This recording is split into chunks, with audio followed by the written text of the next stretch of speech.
Hello friends, welcome to prepare IAS. जैसा कि आप पिछले एक दो दिन से देख रहे हैं और ख़बरों में भी आ रहा है कि टर्की में एक बहुत ही डेवास्टेटिंग अर्थक्वेक आया पहले, और उसके बाद उसके जो आफ्टर शॉक्स थे वो भी बहुत ही ज़्यादा मैग्नीट्यूड के थे और रिक्टर स्केल पे बहुत ज़्यादा रिकॉर्ड किया गया था उन्हें भी। तो टर्की जो है बेसिकली अगर हम लोग देखें तो टर्की हैज़ अ हिस्ट्री, है ना, ऑफ अर्थक्वेक्स। टर्की में बार बार अर्थक्वेक आते रहते हैं, और पिछला अगर पूरा 100 ईयर्स में देखें तो हम लोग रेगुलरली ये देखेंगे कि फ्रीक्वेंट अर्थक्वेक्स आए हैं। इनफैक्ट अगर आप केवल 2020 में देखें, 2020 की अगर बात की जाए तो करीब 33,000 अर्थक्वेक्स आए हैं। 2020 में 33,000 अर्थक्वेक आए हैं, और उसमें से नियर अबाउट 332 अर्थक्वेक्स ऐसे थे जो कि रिक्टर स्केल पे 4 से भी ज़्यादा जिन्हें मेजर किया गया था। तो इन सब के पीछे आखिर क्या रीज़न है, क्यों टर्की एक दूसरा जापान जैसा बना हुआ है? तो वो बेसिकली टर्की में अगर हम लोग देखें तो उसका जो लोकेशन है ना, वो लोकेशन की वजह से ऐसा है। बेसिकली हम लोग ये बोल सकते हैं कि टर्की जो है वो एक टेक्टोनिक लोकेशन पे है, टर्की पूरा का पूरा कंट्री। और इनफैक्ट अगर हम लोग एशिया माइनर बोले तो वो ज़्यादा करेक्ट होगा कि एशिया माइनर पूरा का पूरा जो है वो एक टेक्टोनिक प्लेट पे है, और वहाँ पे फ्रीक्वेंट टेक्टोनिक एक्टिविटीज़ होती हैं। तो बेसिकली टर्की जिस प्लेट पे है उसको हम लोग एनाटोलिया पेनिनसुला बोलते हैं, और एनाटोलिया प्लेट बोल सकते हैं, पेनिनसुला भी उसी नाम से है। तो जो एनाटोलिया प्लेट जिस पे कि टर्की सिचुएटेड है, उसके अगल बगल जो दूसरे प्लेट्स हैं, उससे जो एनाटोलिया प्लेट है उसकी फ्रीक्वेंट क्लैशेस आप बोल सकते हैं, है ना, ये होता है। ये जो फ्रीक्वेंट जो क्लैशेस मैंने बोला, इसको समझने के लिए हमें सबसे पहले जो अर्थ का स्ट्रक्चर है उसको थोड़ा सा जान लेना होगा। बेसिकली अर्थ का जो स्ट्रक्चर है, अगर एक्सटर्नल स्ट्रक्चर देखें तो वो छोटे छोटे ब्लॉक्स में हमें दिखाई पड़ता है।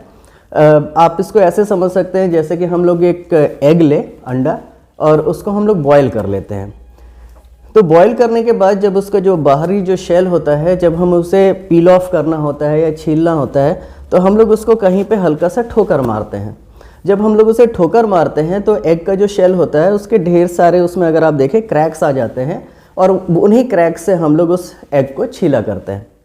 तो हम लोग अपने अर्थ को एकदम हूबहू उसी उबले हुए अंडे के जैसे या बॉयल्ड एग से हम लोग कंपेयर कर सकते हैं, बस विद माइनर डिफरेंसेस। एक तो ये है कि भाई हमारा जो अर्थ का जो शेप है वो एक एग लाइक नहीं अपीयरेंस है, बल्कि एक जियोइड शेप है।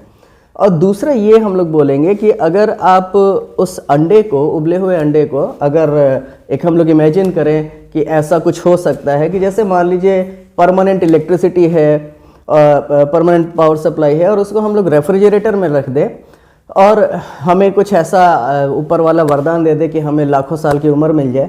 तो हम लोग अगर सपोज 1 लाख ईयर बाद अगर हम लोग रेफ्रिजरेटर से उस एग को निकालते हैं तो वो करीब करीब वैसा ही हमें, जो भी उसमें जो बाउंड्रीज बनी हुई थी, जो हमने ठोकर मारने के लिए ठोकर मारी थी, उस पर जो बाउंड्रीज बनी थी वैसे ही हमें दिखाई पड़ेंगी।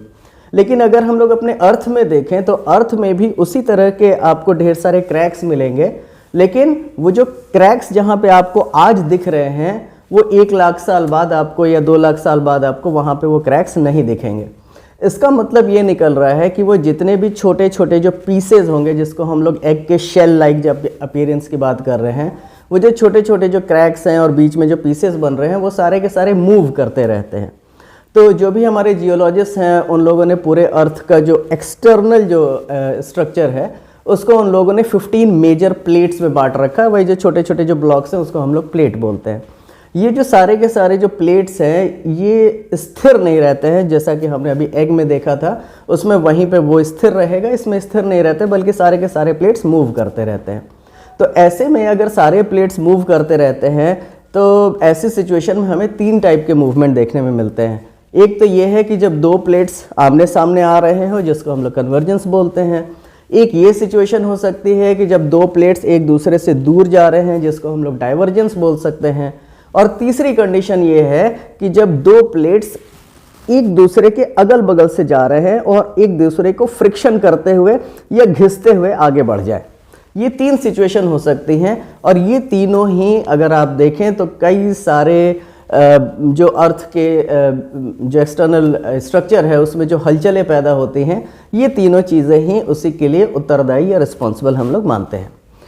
तो ऐसे में अब वापस आ जाते हैं अपने एनाटोलिया या एनाटोलियन प्लेट पे। तो एनाटोलियन प्लेट अगर आप देखें तो एनाटोलियन प्लेट के साउथ ईस्ट में, एनाटोलियन प्लेट ये है, इसका साउथ ईस्ट इधर हो गया, तो यहाँ पे अरेबियन प्लेट है जिसमें कि पूरा का पूरा अरेबियन पेनिनसुला सिचुएटेड है। इसके अगर आप नॉर्थ में देखें तो नॉर्थ में यहाँ पे आपका यूरेशियन प्लेट है जिसमें कि यूरेशिया का पोर्शन है। इसके अगर आप साउथ में देखें तो साउथ में अफ्रीकन प्लेट है जिसमें कि पूरा पूरा अफ्रीका और कुछ पोर्शन मेडिटेरेनियन सी का है। और इसके अगर आप वेस्ट में देखेंगे तो वेस्ट में हम लोग एक एजियन प्लेट बोलते हैं। तो ये है पूरा का पूरा एनाटोलियन प्लेट का सिचुएशन, है ना। एक बार फिर से देख लेते हैं। इसके नॉर्थ में यूरेशियन प्लेट है, इसके साउथ ईस्ट में अरेबियन प्लेट है, इसके साउथ में अफ्रीकन प्लेट है और इसके वेस्ट में छोटा सा एजियन प्लेट है। तो होता क्या है कि ये जो इधर वाला जो अरेबियन प्लेट है, अरेबियन प्लेट बेसिकली ये जो हमारा जो एनाटोलियन प्लेट है इसको पुश कर रहा है। किधर पुश कर रहा है? तो टुवर्ड्स वेस्ट। मतलब अरेबियन प्लेट जो है, ये जो एनाटोलियन प्लेट है, इसको वेस्ट की तरफ पुश कर रहा है। अब वेस्ट की तरफ पुश कर रहा है, इधर कौन है? यहाँ पे एजियन प्लेट है और इसके साउथ में अफ्रीकन प्लेट है और इधर नॉर्थ में यूरेशियन प्लेट। अब ये जो यूरेशियन प्लेट है मोस्टली, ये जो है, ये जो अरेबियन प्लेट इधर से पुश कर रहा है, यूरेशियन प्लेट इधर से इसको रोक रहा है। तो ऐसे में क्या हो रहा है, जो हम लोग बोलते हैं ना कि जैसे आप कहीं इधर से किसी चीज़ को दबाएं या पुश करें और इधर से अगर वो चीज़ कोई रोक रहा है, तो ऐसे में हम लोग क्या बोलेंगे कि जो एनाटोलियन प्लेट है ये बेसिकली स्क्वीज हो रहा है, स्क्वीज हो रहा है। ठीक, इस स्क्वीज होने की वजह से, स्क्वीज क्यों हो रहा है? क्योंकि यूरेशियन प्लेट इसको आगे इधर नहीं बढ़ने दे रहा। तो ऐसे में क्या हो रहा है? और एशियन प्लेट इधर नहीं आने दे रहा। तो ऐसे में क्या हो रहा है कि एक तो अरेबियन प्लेट इधर से जो मोशन हो रहा है, इसकी वजह से जो स्क्वीजिंग इफेक्ट है, उस कारण से ये जो पूरा का पूरा जो आपका जो ये एनाटोलियन प्लेट है, ये एंटी क्लॉकवाइज रोटेट कर रहा है धीरे धीरे। मतलब Anatolian plate is rotating anti clockwise.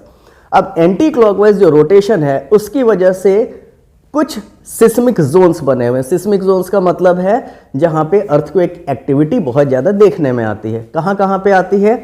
एक जो एनाटोलियन प्लेट का जो नॉर्दर्न हिस्सा है और स्पेशली नॉर्थ वेस्ट रीजन, ठीक, ये वाला पूरा का पूरा हिस्सा, और इसके अलावा ये जो इसका जो साउथ ईस्टर्न हिस्सा है, ये दो इसके मेजर सिस्मिक जोन्स हैं। और क्यों भूकंप आ रहे हैं या क्यों अर्थक्वेक आते हैं? सिर्फ और सिर्फ इस वजह से क्योंकि Arabian plate is constantly pushing the Anatolian plate towards its west, Eurasian plate is blocking that movement, और इस साइड अफ्रीकन प्लेट जो है वो लॉक करके बैठा हुआ है। इस वजह से ये जो स्क्वीज हो रहा है एनाटोलियन प्लेट का और एंटी क्लॉकवाइज मोशन हो रहा है, इस वजह से कि यहाँ पे फॉल्ट बना हुआ है। फॉल्ट का मतलब जहाँ पे दो प्लेट्स आपस में मिल रही हैं, वहाँ पे एक फ्रैक्चर जोन बना रहता है जिसे हम लोग फॉल्ट बोलते हैं, और वहीं पे ढेर सारे ये अर्थक्वेक आ रहे हैं। इसका मतलब एक नॉर्दर्न रीजन हो गया और एक साउथ ईस्टर्न रीजन हो गया। ये दो मेजर फॉल्ट रीजन्स हैं जहाँ पे कि अक्सर अर्थक्वेक आते रहते हैं। और अगर आप बड़े बड़े अर्थक्वेक की बात करेंगे तो हमने 2011 में भी एक बहुत बड़ा अर्थक्वेक देखा था जिसमें लगभग 7.5 रिक्टर स्केल पे था उसका मैग्नीट्यूड और नियरली 500 पीपल डाइड। इसके अलावा 1999 में 7.4 मैग्नीट्यूड का आया था और उसमें लगभग 18,000 जो रिकॉर्डेड है 18,000 लोग की मृत्यु हुई थी। तो अब सवाल ये उठेगा कि अगर टर्की एकदम अर्थक्वेक प्रोन रीजन है तो उसके बाद भी क्या वहाँ पे क्या ऐसी व्यवस्थाएं नहीं हो पा रही हैं जैसे हम लोग जापान में देखते हैं? तो हम लोग ये बोलेंगे कि टर्की ने काम तो बहुत किया है ना, लेकिन जैसा कि हम लोग जानते हैं कि टर्की को हम लोग कई बार सिक मैन ऑफ यूरोप भी पहले बोला करते थे। इसका मतलब है कि भले ही टर्की यूरोप में है लेकिन यूरोप जैसा डेवलप नहीं है और वहाँ पे डेंसिटी ऑफ पॉपुलेशन भी ज़्यादा है। तो ऐसे में क्या है कि काफ़ी हद तक एक डेवलपिंग नेचर वाला वहाँ पे इकोनॉमी है, जिसकी वजह से आप देखिए कि बहुत ज़्यादा हाईटेक बिल्डिंग्स और इस तरह की चीज़ें नहीं हैं वहाँ पे, जैसे या जापान में जैसे सहूलियतें हैं उस तरह की सहूलियतें टर्की में नहीं हैं।